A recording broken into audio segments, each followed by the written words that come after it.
Terus aku nggak tahu panan itu kayak apa sih sebenarnya kan, soalnya kan saya ikut panan itu mulai umur 11 tahun. Kemudian ada berbo. Berbo tuh apa tuh? Berbo itu ya kayak gitu. 1, 2 gitu ya. Udah cinta itu Mbak mau olahraga Mbak? Iya sih Mas, Iya. kalau nggak olahraga ya ngapain masa di kamar hapian terus. Oh gitu. Ya beda sih Mas, soalnya kan kita kan harus titis kan, titis ke Titis itu apa Mbak? titis itu.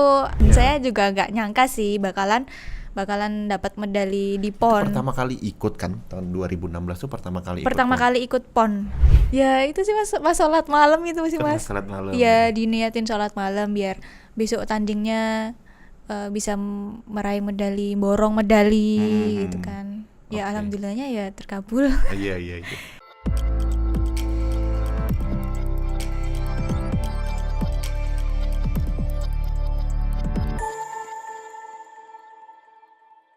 Assalamualaikum warahmatullahi wabarakatuh, Liners. Kembali lagi di Line Stock. Kali ini masih bersama dengan Dika Saputra.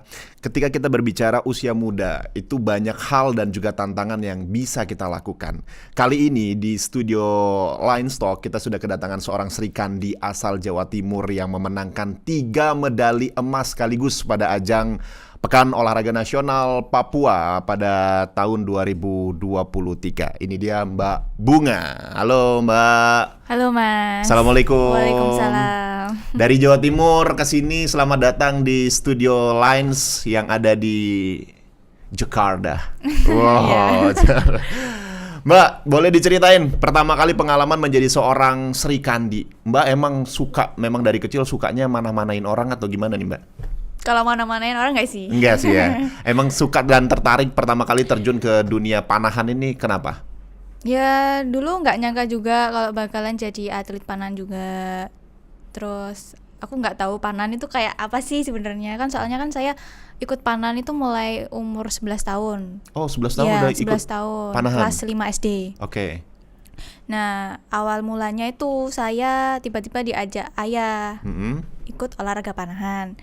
Dan ternyata dulu tuh ayah bilang, dulu pas belum ada aku ya, itu dia bilang kalau punya anak cowok pasti nanti akan diikutkan ke cabang olahraga seperti badminton atau sepak bola. Nah, berhubung anaknya cewek semua, apa ya yang olahraga yang aman untuk cewek?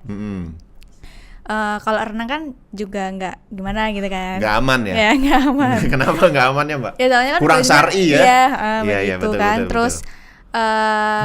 Terus akhirnya ketemulah olahraga panahan ini dan aman juga buat atlet cewek. Oke, gitu. jadi usia 11 tahun udah mulai menggeluti olahraga panahan.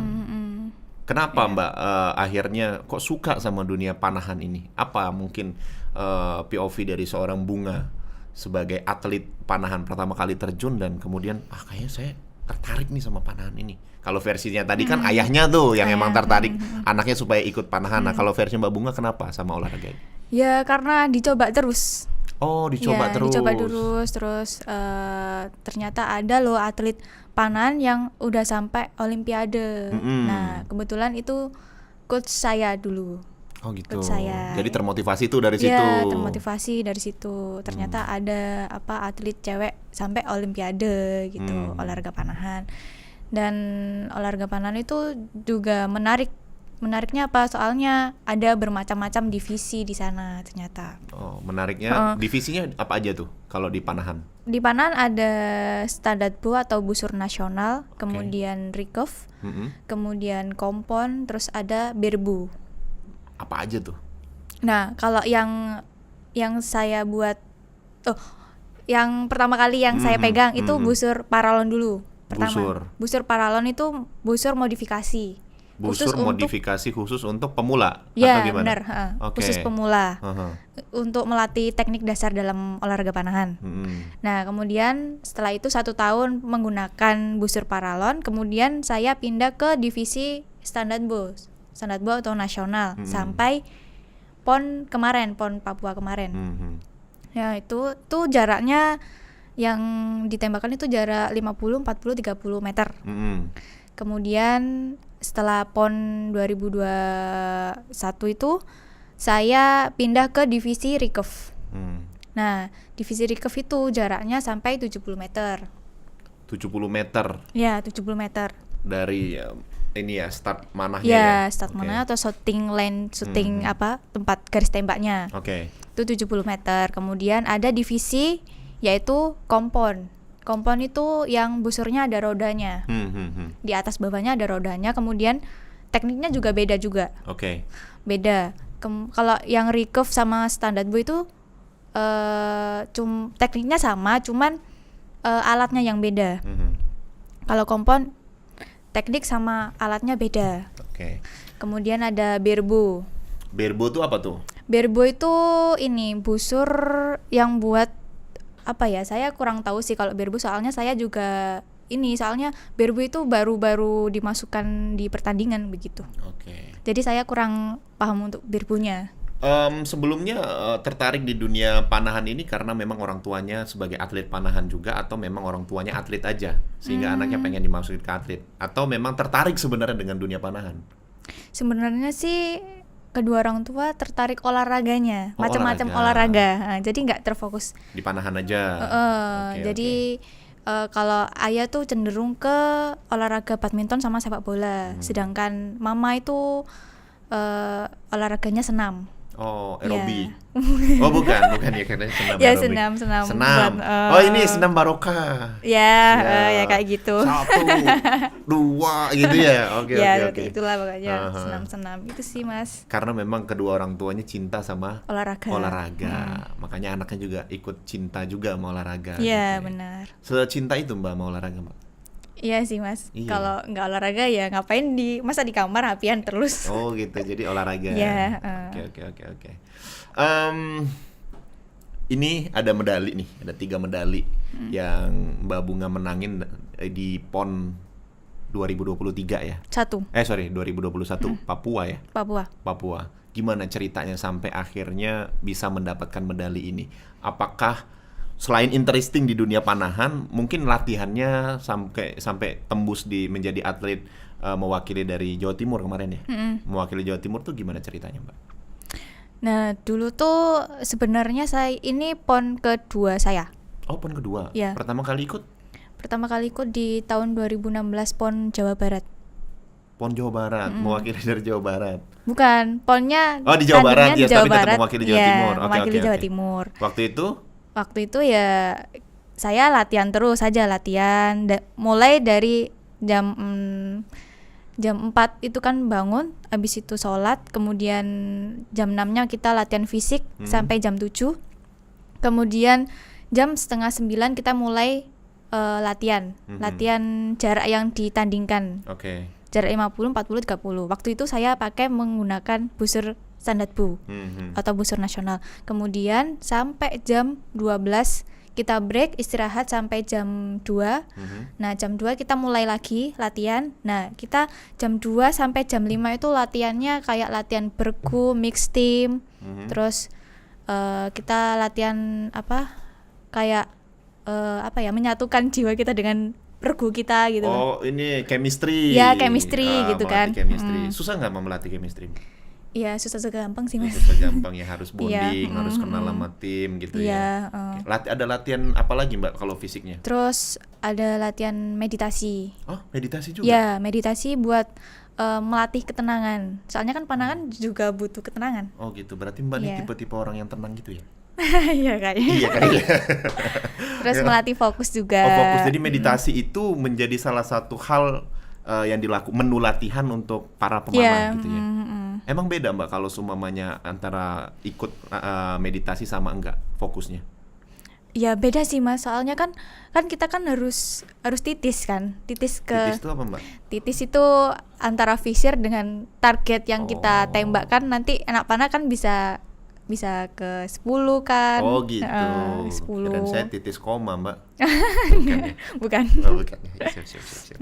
Oke, jadi emang harus biar fokus itu adalah melatihnya supaya titisnya tadi tepat sasaran kali tepat sasaran, akurat. Akurat. Tepat sasaran gitu. Oke. Terus apa lagi latihan fisiknya kemarin? Latihan fisik seperti kayak lari 6 putaran. 6 putaran lapangan. Oh ya, ada lari juga ya? Iya, ada lari. Oke. Buat nguatin kuda-kuda. Oke. Kemudian plank. Plank tuh gimana? Plank itu yang gini terus tengkurap gitu mas. Gimana ya? Ya gitu plank pokoknya. Gak mungkin kita praktekin di sini ya Mbak. Maksudnya tengkurap tapi naik gitu. Ya pokoknya pokoknya di sini nahan di sini. Gitu kan. Okay. Habis itu kita latihan push up, tapi push up yang enggak ini, yang bukan dinamik, yang statis push up-nya. Oh, diem aja. Ya, biar ininya kuat ya? Iya, biar ini kuat, kayak gini. Terus ke meja itu kan nahan gini gitu kan. Terus habis itu pull up. Pull up juga. Itu jadi menu latihan juga. Iya. Kalau pemanah kan ngelihatnya itu kan kayak gitu aja tuh ya. Tapi menu latihannya hampir sama ya sama atlet-atlet yang lain. Iya, berat juga ya. Terus fisiknya botol tanggung itu mas. Botol tanggung tuh Botol gimana? tanggung itu kayak botol yang sedang gitu kan, yang ada sedang. isinya kan. Oke, terus? Nah itu dilatih buat gini. Berapa gitu. menit? Itu sekuatnya sih, tapi muterin lapangan, jalan tapi Oke. gitu. Kalau nggak kuat turun begitu. Itu sih mas. Jadi menu latihan. Jadi tahun 2016 kemarin belum dapat medali atau udah dapat? Udah alhamdulillah. Masuk? Dan itu medali pertama saya. Oh, Dan iya? saya juga nggak nyangka sih bakalan dapat medali di PON. Pertama kali ikut kan tahun 2016 tuh pertama kali ikut PON. Tapi langsung dapat medali. Iya. Waktu itu. Ya soalnya saya dulu tuh ya juga nggak kepikiran, soalnya saya junior dulu pas itu. Masih ada senior saya, masih banyak kan. Tapi yang mendapatkan medali Mbak Bunga. Iya. Ya itulah saya juga heran tapi ya Okay. alhamdulillah, cuman ya gitulah Pak.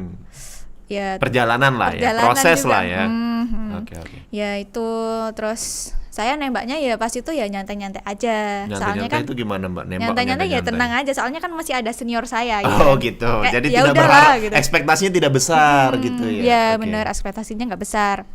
Ya udah saya nembak biasa-biasa aja tapi saya nembaknya extend terus. Oh, kena terus. Iya, kena terus. Biasa aja kena terus, gimana luar biasanya gitu ya. Itu kuncinya sebenarnya. Nah, jadi menurunkan standar, menurunkan ekspektasi ya Mbak ya.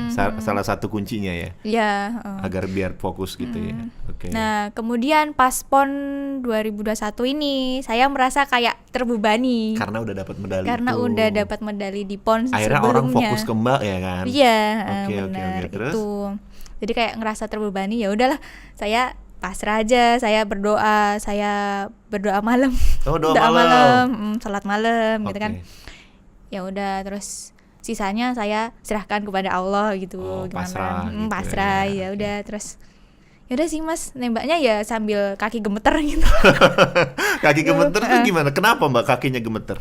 Ya kan biasanya kalau setiap mau pertandingan, apalagi tembakan pertama itu kan masih grogi, nervous kan. Oke. Nervous ya, kaki bisa gemeter juga, terus pas narik juga gemeter-gemeter gitu, gemeterin gitu sendiri. Ya. Tapi waktu itu memiliki niat yang udahlah pasrah aja sama Allah gitu ya.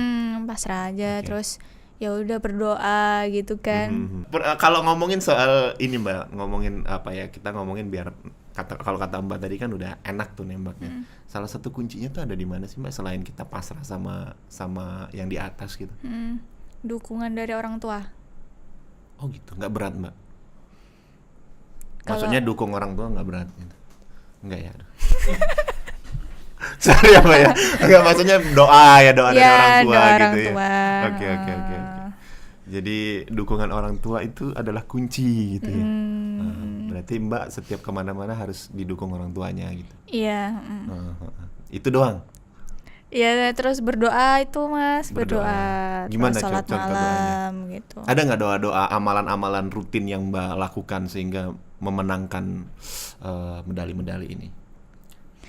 Ya itu sih Mas, pas sholat malam itu sih Mas. Sholat malam. Ya diniatin sholat malam biar besok tandingnya bisa meraih medali, borong medali gitu kan. Ya alhamdulillahnya ya terkabul. Iya. Kalau orang tua sendiri gimana pesannya ke Mbak Bunga selama ini menjadi seorang atlet panahan? Kalau pesannya sih tetap semangat, terus jangan lupa ibadah, habis itu terus semangat itu. Kemudian kalau misalnya ada pengajian itu online Mas biasanya. Soalnya online ya? Iya, karena online. harus latihan ya? Karena kita di mes, jadi nggak boleh keluar. Mbak Bunga ini tinggalnya di mes? Dulu waktu pas mau persiapan ya. Berapa bulan Mbak? 1 tahun. 1 tahun di Iya, mes? jadi kalau sekolah itu Jadi ya udah, jadi masuk langsung ujian gitu. Oh gitu. Iya. Karena gurunya juga tahu. Ya, gurunya atlet juga tahu. berprestasi nih gitu ya kan. Ya. Oke, jadi masuk ujian nggak masalah gitu langsung. Iya, nggak masalah. Nah, untuk ngaji kemarin gimana, Mbak? Nah, untuk ngajinya itu online. Online juga? Iya, online. Oke. Jadi ya kayak Google Meet gitu loh Mas. Iya, kan iya. Google Meet.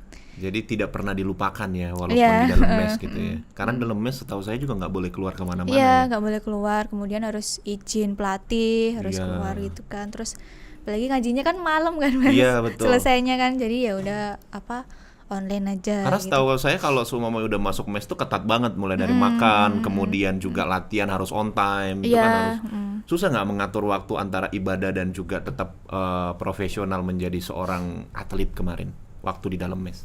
Ya harus pinter-pinter bagi waktu sih Mas sebenarnya. Hmm. Nah, apalagi kan pas 2021 kan pas corona itu. Iya, Ya. betul lagi. Betul 2021 corona tuh. Susah nggak waktu itu kan karena semuanya akses terbatas kan? Iya. Aha. Ya itu Mas ya susah sih Mas, harus cari-cari peluang dulu. Cari-cari Iya. peluang biar bisa ngaji. Yang penting ngajinya dirutinin gitu ya. Oke. Kalau kita menjadi atlet panahan gitu, suka dukanya apa aja sih Mbak? Jadi atlet, karena kan olahraga ini juga ketika sampai mewakili Jawa Timur banyak hal yang harus dilakukan gitu. Suka dukanya apa sih menjadi seorang atlet ini Mbak? Kalau sukanya itu bisa jalan-jalan ke luar kota sama luar negeri. Udah sampai luar negeri juga? Iya, itu cuma latihan bareng sih Mas. Sampai kemana sama kemarin? atlet sana, Oh, Belanda. iya. Oh, sampai Amsterdam. Mbak ke Belanda? Mana di Belanda itu? Apa? Manahnya di Belanda? Iya. Latihan di sana? Latihan di sana buat privat. Tahun kapan itu Mbak? Itu sebelum PON Jabar. Oke, berapa ini kemarin berapa minggu ke sana? 2 minggu kalau nggak 2 salah. minggu. 2 minggu. Oke, di Belanda 2 minggu Belanda, gitu. ya. Apa Mbak yang menjadi pembeda mungkin antara atlet yang ada di Belanda dengan atlet di sini? Yang menjadi pembeda postur tubuhnya atlet sana besar-besar. Oh gitu. Iya. Kemudian dingin di sana. Tempatnya dingin, terus ya nggak seramai yang di Indonesia sih Mas sebenarnya. Justru malah di Indonesia tuh rame ya kalau orang yang misalkan atlet-atlet gitu ya. Daripada mereka-mereka yang di Belanda sana. Tapi dari sisi fasilitas mungkin lebih oke gitu sana. Lebih oke sana. Lengkap di sana. Lengkap ya? Lengkap. Suka Mbak di Belanda? Suka. Yuk kita kapan ke Belanda? Maksudnya sama tim-tim yang lain gitu Mbak. Ayo. Nggak bercanda Mbak saya. Pernah nggak ngalamin titik terendah dalam hidup Mbak Bunga gitu? Kalau misalkan iya, bagaimana untuk membangkitkan semangat itu? Jadi misalkan kayak, wah udah capek banget nih, udah latihan terus selama berapa minggu segala macam. Untuk membangkitkan mood itu supaya biar semangat lagi gimana? Kalau kita bicara dukanya dulu. Ya betul dukanya. Kalau dukanya dalam olahraga panahan itu ketika alat kita lagi rusak. Kenapa Mbak? Karena sering dibuat latihan, kemudian tiba-tiba alatnya patah. Oke. Patah. Terus kalau misalnya anak panahnya meleset kena barang-barang keras gitu pasti patah, nggak gitu bengkong. Itu lumayan kan Mbak, setahu saya kalau anak-anak panah itu. Berapa Mbak satu? Dan harganya nggak mahal. Iya, berapa itu satu ini busur panah? Itu lengkapnya itu sampai 10. Kalau yang recurve itu 25. 25 juta. Iya. Recurve itu yang Recurve itu yang karbon. isi berapa tuh ininya busurnya? Busur sendiri itu 25, belum anak panahnya itu 7 juta. Oh, itu beda-beda. Iya. Wah, mahal ya ternyata ya. Iya. Nah, untung nggak jual ginjal gitu untuk main panah ya. Oke.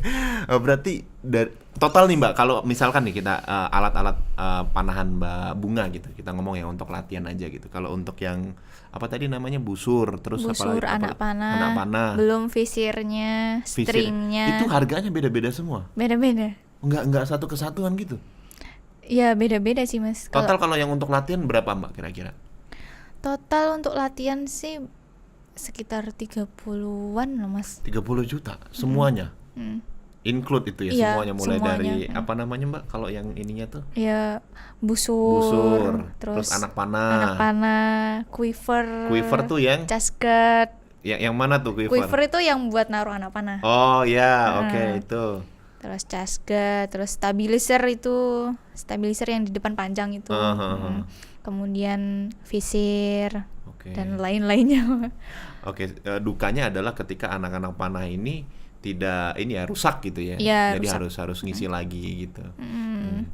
Terus jauh dari keluarga pas kita lagi mes. Emang pemusatan latihan. Di mana mesnya? Mesnya di Surabaya. Oh, di Surabaya. Iya, di Malang gitu. Iya, di Malang. Terpaksa video callan terus gitu ya. Cuma banyak teman kan di sana? Banyak teman. Dari beberapa kota. Tergabung di sana ya. Itu dukanya. Iya. Senangnya tadi bisa ke Belanda. Iya, bisa ke Belanda. Ketemu orang-orang Belanda. Adu mekanik nggak di sana kemarin? Maksudnya. Ayo kita ini yuk. Iya, sempet aduan gitu kan. Ya nembak-nembak, sparing dari gitu. Sisi skill mereka gimana sih Mbak? Kalau mereka yang ada di luar atlet? Bagus-bagus sih Mas. Bagus-bagus ya? Iya, bagus-bagus. Juga alatnya juga bagus-bagus. Soalnya kan ada beberapa alat yang buatan sana. Oh, buatan Belanda. Buatan Belanda, terus ada buatan Korea, USA. Kalau alat-alat buatan Indonesia ada nggak sih Mbak? Sebenarnya ada, cuman hanya beberapa aja lokal. Itu yang busur nasional aja. Kalau busur yang recurve, kompon, birpu itu buatan dari luar negeri. Oh, rata-rata buatan luar negeri semua itu. Malah lebih bagus dari yang sana ya, buatan sana ya. Tadi kita balik lagi, ketika misalkan lagi down, apapun sih, entah masalah latihan, atau juga masalah sekolah dan lain sebagainya. Sebagai seorang atlet yang harus fokus, dituntut untuk terus fokus, bagaimana Anda untuk membangkitkan rasa semangat itu? Kalau kita udah ngerasain rasa juara itu pasti nagih. Nagih karena candu gitu ya Mbak? Candu dan dapat penghargaan juga dari orang-orang. Yaitu terus ingin mengabulkan impiannya kedua orang tua. Gitu. Jadi motivasinya dikembaliin lagi di tracknya. Pertama orang tua. Terus juga inget memori saat juara itu gimana. Itu bisa bikin kita lebih semangat lagi ya. Ketika lagi down gitu ya. Terus dapat motivasi dari pelatih gitu. Terus dapat motivasi dari atlet olimpiade gitu. Begitu ya. Jadi kayak banyak ya motivasi Mbak Bunga ya. Gitu, ya. Emang Mbak tuh senengnya orangnya dimotivasi gitu ya atau gimana? Iya sih Mas. Oh gitu. Ya. Senang dimotivasi Mbak ini orangnya gitu. Biar semangat terus. Ayo Mbak Bunga semangat gitu. Gitu ya. Tapi kalau mendengar kata semangat terus ya capek juga. Ya bener.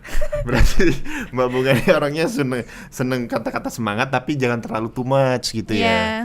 Jangan terlalu banyak gitu. Jadi yang yang setengah-setengah aja gitu, standar-standar ya, aja gitu. Kalau lagi bosen ya jalan-jalan kemana gitu. Mbak, selain panahan, olahraga lain yang mungkin digelutin apa sih Mbak? Selain olahraga panahan, cuma panahan aja sih Mas. Oh, fokusnya di panahan aja. Apa misalkan kayak renang gitu? Enggak ke situ. Kalau renang, malah saya pernah nyoba futsal. Oh, main futsal. Karena di mata kuliah saya ada futsal, ada sepak bola, ada tenis, terus ada tenis meja. Nah, itu dicoba semua itu. Oh, dicoba semua. Berarti Mbak pernah main futsal? Iya, pernah. Jago nggak? Ya, enggak sih Mas. Enggak ya? Ya. Soalnya kan pas itu kan saya sama teman saya yang cewek, cuma 2 ceweknya. Yang lain cowok semua. Cowok semua. Ya itu agak mainstream, agak ekstrim ya buat cewek ya main futsal ya. Cuma memang harus dicoba. Emang Mbak sekolahnya jurusan apa Mbak? Olahraga. Oh, sekolahnya jurusan olahraga. Jadi memang harus bisa semua. Bisa semua. Tapi udah lulus sekarang? Sudah. Alhamdulillah ya. Tahun berapa wisudanya Mbak? Wisudanya tahun habis PON. Abis PON langsung wisuda. Langsung. Keren banget ya, bangga banget tuh orang tuanya. Dapat medali, terus langsung wisuda juga. Ada nggak amalan andalan yang biasa Mbak Bunga lakukan sehingga mungkin apa yang Mbak Bunga inginkan ini itu tercapai gitu? Misalkan kayak doa apa gitu yang diamalkan? Kalau doa sih doa asad sih Mas. Oh, oke, doa asad diamalkan itu ya. Iya. Oke, kemudian selanjutnya doa apa lagi Mbak? Pagi sore gitu ada ya? Ya, banyak doa-doa lain diamalkan. Banyak sih Mas, banyak.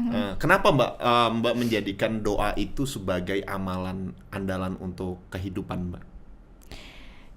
Ya itu udah terbiasa sih Mas, udah ditanam mulai kecil sih Mas sebenarnya. Mulai kecil. Dan ada nggak bedanya misalkan Mbak lupa doa atau nggak berdoa dengan Mbak berdoa gitu? Ada nggak? Apakah merasa sesuatu yang ada yang kurang atau gimana? Iya, kadang tiba-tiba blank kan Mas, tiba-tiba blank pas pertandingan, langsung aduh gimana nih gitu kan. Terus ya udah akhirnya saya berdoa Al-Maul Husna itu Mas. Asmaul Husna. Ya Allah la ilaha illa anta gitu, ya Rahmanu ya Rahimu. Iya, sampai ya udah sampai selesai gitu kan. Ya udah Oke. akhirnya tarik nafas, buang, habis itu kan tenang lagi gitu. Oh gitu. Emang kalau mau menenangkan diri itu tarik nafas buang ya Mbak? Mm-mm. Nggak disimpan aja. Tarik nafas terus Nanti dibuang. buangnya ke belakang nanti gimana nih Mas? Oke, jadi emang ada sih itu teori yang ngomong bahwasanya ketika kita ingin tenang atau merefresh harus ngisi oksigen banyak-banyak ke otak ya biar tenang. Jadi tarik nafas, buang, baca doa lagi gitu. Oke. Mbak Bunga ini kan berarti dari umur 11 tahun sudah merasakan bagaimana latihan panahan, kemudian sudah ikut kompetisi. Pengalaman kompetisi yang paling berat gitu. Ada nggak untuk mengikuti selama karir Mbak sebagai seorang atlet panahan ini? Itu yang mana Mbak? Kompetisi apa? Paling berat sih ya semuanya berat sih Mas menurut saya. Oh gitu? Iya. Mau dibantuin nggak biar ringan?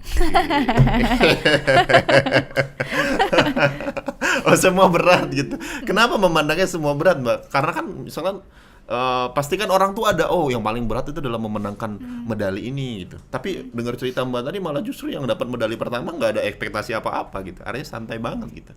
Nggak ada gitu. Atau seluruhnya dipandang berat? Ya sebenarnya sih berat sih Mas. Cuman gimana? Soalnya lawan kita sebenarnya tuh diri kita sendiri. Bagaimana kita bisa mengontrol biar nggak grogi, biar nggak nervous di pertandingan gitu. Oke. Pernah nervous juga? Pernah, pastinya pernah. Setiap pertandingan nervous. Gimana cara ngatasinnya Mbak? Ya seperti itu tadi, ya kita tarik nafas, buang, terus coba tenang dulu, terus minum, abis itu berdoa gitu sih Mas. Oh itu salah satu trik yang dilakukan ya agar nervousnya hilang gitu. Iya, nervousnya hilang. Target yang belum dicapai ada nggak sih selama menjadi atlet panahan atau slow aja atau gimana? Kalau target yang belum tercapai itu menjadi atlet internasional sih Mas, yang belum. Menjadi atlet Internasional. Emang ada Mbak? Ada. Oh, yang dikirim, mewakili Indonesia gitu. Targetnya Mbak bakal nembus itu nggak kira-kira kalau dilihat dari sekarang? Kalau dilihat dari sekarang sih karena saya fokusnya jadi coach, jadi ya sudahlah gitu. Oh jadi coach sekarang? Iya, jadi coach. Kenapa nggak melanjutkan? Karena kan misalkan pada ajang Olimpiade ataupun SEA Games ya kan, itu kan banyak masih ada kesempatan nggak sih? Apa gimana sekarang? Sebenarnya sih ada, tapi tergantung nanti seleksinya lagi. Soalnya kita melalui seleksi lagi gitu. Yang bikin capek itu seleksi terus. Oh, seleksinya banyak ya? Iya, seleksinya banyak. Karena harus mewakili Indonesia gitu Iya, kan. Jadi seleksinya dari Jawa Timur, dari mana-mana gitu iya, kan. Ikut nggak kira-kira nanti? Bakal ada ikut atau ya sudahlah akhirnya mengikhlaskan itu dan fokus di dunia kepelatihan? Fokus ke jadi coach ya Mas. Sekarang fokus jadi coach? Iya, terus ya alhamdulillah dari saya gak bisa meneruskan ke jenjang internasional, saya alhamdulillah bisa impian saya yang dulu akhirnya bisa tercapai gitu. Apa tuh emang impiannya dulu? Dulu pengennya punya rumah sendiri. Nah alhamdulillah udah punya. Udah tercapai. Ya kemudian berangkat umroh bersama keluarga. Udah tercapai. Oke. Sih, artinya ada hal lain yang ingin dicapai dari hanya menjadi tembus yang internasional tadi, cuma yang lain tercapai gitu. Ya. Sekarang fokusnya di dunia kepelatihan. Gimana tuh Pak dunia kepelatihan? Ternyata jadi pelatih juga sulit ya Mas. Karena sulitnya itu kalau ketika atlet lagi nggak cocok sama alatnya. Nah, kita harus berpikir keras bagaimana ini alatnya agar bisa stabil nembaknya gitu, dan cocok dengan atlet tersebut gitu. Nggak cocok sama alat. Emang atlet itu alat itu harus cocok gitu ya sama? Iya, harus cocok dan ukurannya beda-beda. Setiap atlet juga beda-beda. Apa basicnya untuk membedakan misalkan atlet ini alatnya ukuran sekian sehingga dia nanti nyaman. Itu diukur dari mana sih, Mbak? Dari LBS-nya kan di alatnya kan ada ukuran-ukurannya. Nah, yang ukuran LBS segini cocoknya buat usia berapa? Gitu. Kemudian kayak limbs itu kan, Mas, limbs kan ada ukurannya. Nah, itu yang cocok bagaimana gitu. Terus jarak yang ditembakkan yang cocok dengan busur ini itu jarak berapa gitu. Terus itu ada ukurannya semua ya? Iya, ada. Terus tekniknya kayak bagaimana gitu kan, bagaimana teknik yang benar dan sesuai gitu. Itu memang sudah ada semua gitu. Apalagi kalau menghadapi atlet yang kan masih kecil-kecil tuh, kan biasanya kan atlet kan kadang tantrum dia. Tantrum? Iya. Emang atlet bisa tantrum juga? Bisa. Setahu saya anak kecil doang Mbak bisa tantrum. Atlet juga bisa ya? Tapi yang atlet yang kecil-kecil, gitu? Tapi yang kecil-kecil. Nangis-nangis gitu? Iya, nangis. Kan karena kan dia kan bosen. Oh gitu. Bosen dia, soalnya kan kalau masih kecil kan waktunya dia bermain gitu waktunya ya. bermain tapi kan. dipus untuk terus latihan gitu ya. Oh jadi dia tantrum. Nah, ngatasinnya gimana Mbak kalau Nah, ngatasinnya kadang biasanya ke orang tuanya. Kita ngomongin ke orang tuanya. Ngomongin gimana tuh? Bu, ini anaknya sering-sering dimotivasi ya gitu. Oh gitu. Emang ngaruh Mbak antara dimotivasi sama enggak? Iya, ngaruh banget. Ke anak-anak itu? Oh. Kayak misalnya kalau lagi bosen, kayak kalau saya tuh dulu kan bosen tuh. Bosen nangis gak mau latihan. Iya. Dulu pas kecil. Bosen gak mau latihan. Nangis, aku gak mau latihan kan. Terus sama ayah saya gini, yaudah ayo latihan, nanti tak beliin jajan di Alfamart gitu kan. Itu ya udah akhirnya semangat lagi. Artinya motivasi dari orang tua itu sangat dibutuhkan. Iya, sangat dibutuhkan. Untuk kelangsungan si atlet ini gitu ya. Kalau atlet panahan bagusnya dimulai untuk menjadi seorang atlet panahan tuh umur berapa Mbak? SD kelas 1 bisa. Kelas 1 udah mulai itu ya. Yang bagus dari SD itu malahan. Iya, dari SD. Kenapa Mbak? Karena kalau misalnya dari TK dia mesti kalau latihan ya udah main terus. Main terus belum ngerti kalau misalnya kan tiba-tiba ada anak kecil lewat di depan target kan. Iya. Lari-lari kan gitu kan kepanah nanti. Takutnya itu. Terus alat dibuat mainan. Gitu. Bahaya juga ya. Iya. Nah, makanya itu. Jadi rasionalnya belum jalan gitu ya. Jadi kalau udah SD udah lumayan. Iya, udah lumayan. Nah, kalau untuk anak SD sendiri itu apakah memang sudah harus dibelikan alat-alat yang profesional atau yang gimana? Bagusnya. Kalau anak SD biasanya busur modifikasi paralon. Busur paralon. Itu dari SD sudah mulai. Terus nanti Mbak kalau kita ngomongin ya jenjang karir dari seorang atlet panahan tuh untuk naik ke level-level berikutnya tuh, misalkan kita ngomong dari SD nih tadi sudah mulai. Terus gimana lagi Mbak ke depannya? Untuk kedepannya bisa kalau misalnya berprestasi terus kemungkinan dari pemerintah bisa dibantu untuk beasiswa prestasi. Ada beasiswanya. Cara ngambilnya? Biasanya dari programnya KONI. Oh, ada program KONI di situ untuk anak-anak yang berprestasi. Kita bisa mendapatkan beasiswa itu gimana Mbak? Apakah memang syarat-syarat yang harus dilalui itu apa aja? Mbak kemarin pernah mendapatkan itu nggak? Iya, dapat. Apa aja itu yang harus dilalui? Ya itu harus menjadi juara nasional. Oh, minimal harus juara nasional. Ya itu bisa buat beasiswa prestasi ke kuliah universitas. Oh gitu. Dan kemudian kalau misalnya SD SMP, nah piagam itu bisa dibuat masuk ke sekolah yang sekolah yang apa ya Mas? Apa tuh sekolah? Favorit. Oh, sekolah favorit. Ya, itu bisa. Piagam itu bisa. Misalkan nih kita ngomong kan dari SD dia udah dapat beberapa piagam-piagam gitu. Kemudian SMP lanjut. Latihan itu siklusnya gimana Mbak? Apakah memang latihan itu misalkan dia harus misalkan dari SD sampai SMP dia harus fokus di mana gitu, di bidang yang mana gitu. Ada nggak? rulesnya seperti apa? Iya, kalau usia SD kita cenderung ke olahraga rekreasi. Kalau SD. Terus kalau SMP? Kalau SMP kita fokuskan ke olahraga tersebut. Jadi kita ngelatih fokus, sudah mulai terprogram latihannya. Oke. Gitu. Terus kalau SMA? SMA sama. Udah masuknya ke jenjang prestasi itu ya? Ke jenjang prestasi. Karir tertinggi dari seorang atlet panahan ini biasanya di rentang umur berapa, Mbak? Biasanya kalau senior saya tuh dulu ini, dia juara SEA Games kalau nggak salah. SEA Games itu dia langsung diangkat PNS. Oh gitu. Ya. Karir tertingginya adalah masuk PNS ya, Mbak? Iya. Atlet itu ya, Mbak? Iya, atlet. Kenapa, Mbak, akhirnya? Ya karena kalau kita ngomong atlet itu kan kenapa akhirnya bisa tertingginya adalah menjadi Karena itu udah diprogramkan oleh Menpora. Oh, jadi atlet-atlet yang menang itu akan ada kesempatan untuk diangkat menjadi PNS. Oh gitu. Jadi di situ titik tingginya ya? Iya, titik tingginya di situ. Titik tertinggi dari seorang atlet gitu, apapun gitu. Untuk regulasi panahan sendiri itu gimana ya, Mbak? Karena kan kita tahu kalau kita ngomongin tenis, bulu tangkis itu kan banyak tuh, ada campuran, ada bergu putra, bergu putri. Kalau dari panahan sendiri itu seperti apa regulasinya? Ya sebenarnya sama kayak bulu tangkis, yaitu tapi cara bertandingnya yang beda. Cara bertandingnya yang berbeda. Bedanya di mana?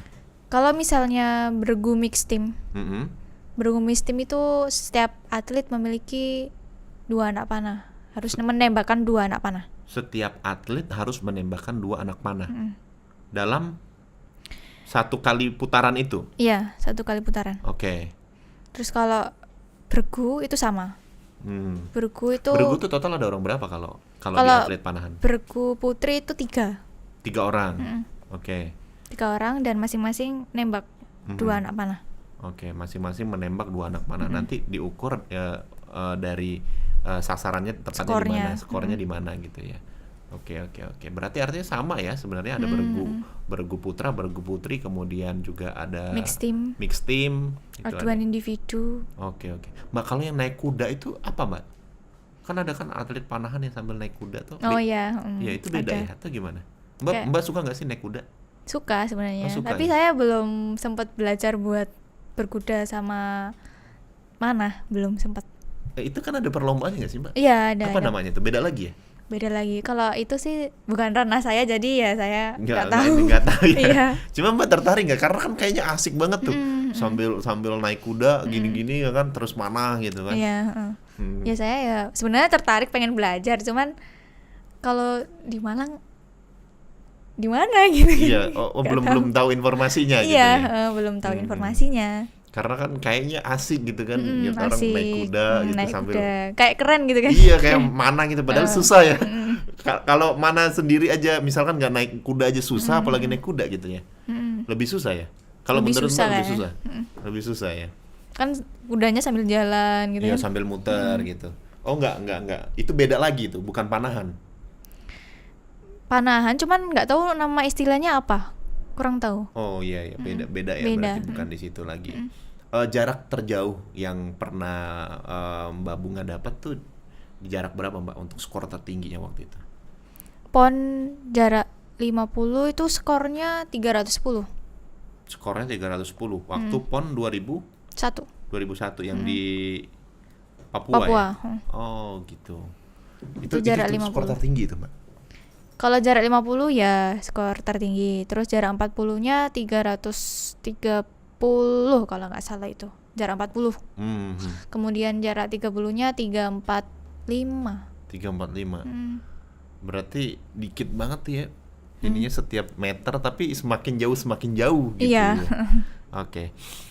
Oke lah, sebagai seorang atlet nih mungkin apa, Mbak, kata-kata motivasi yang bisa Mbak kasih bagi teman-teman liners yang ada di rumah sana yang ingin menjadi seorang atlet panahan? Mungkin motivasinya lah biar mereka ternyata menjadi atlet panahan harus gini gitu.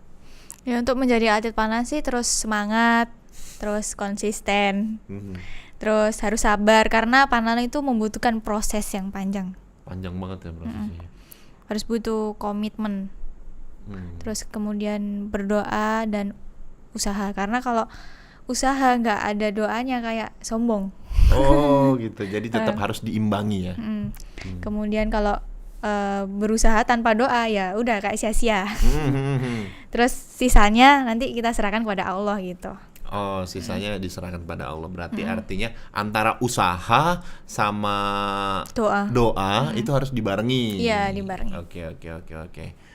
Sekarang sudah mempunyai keluarga gitu.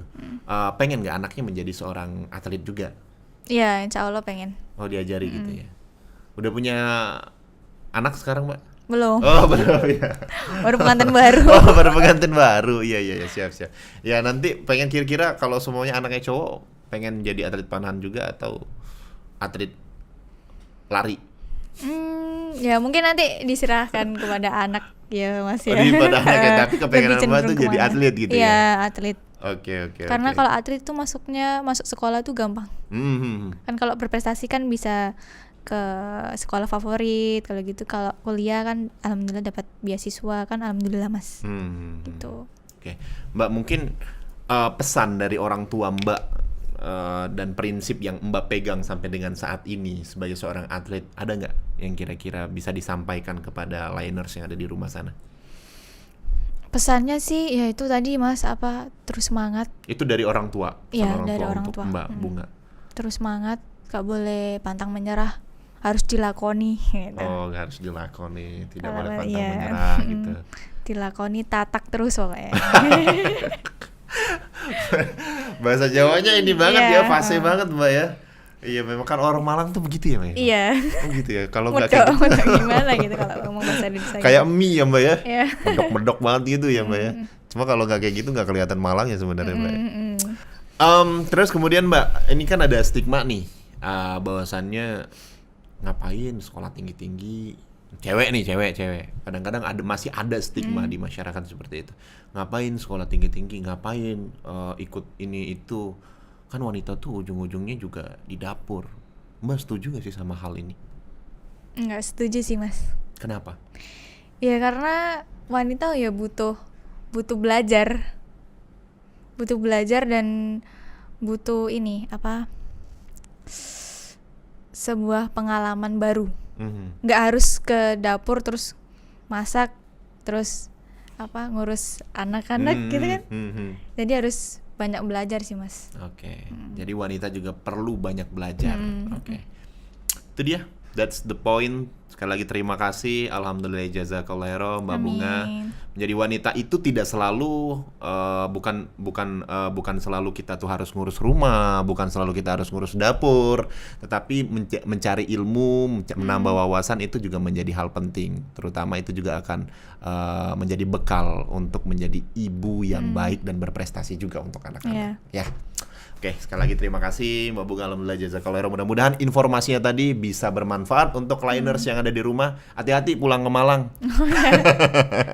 Sekali lagi terima kasih sudah bergabung bersama kami. Sudah banyak sekali yang kita bicarakan. Mudah-mudahan liners yang ada di rumah yang ingin menjadi seorang atlet panahan juga bisa termotivasi dengan adanya Mbak Bunga. Ya, salam buat keluarga, buat semua keluarga yang ada di rumah dan seluruh warga masyarakat yang ada di Jawa Timur, khususnya di Malang. Oke, sekali lagi terima kasih untuk liners yang ada di rumah sudah menyaksikan episode kali ini. Alhamdulillah jazakumullahu khairan. Mudah-mudahan episode ini bisa memberikan inspirasi, kemudian bisa menambah wawasan untuk liners yang ada di rumah. Jangan lupa saksikan terus episode-episode lainnya yang ada di Line Stock. Saya Dika Saputra, sampai jumpa.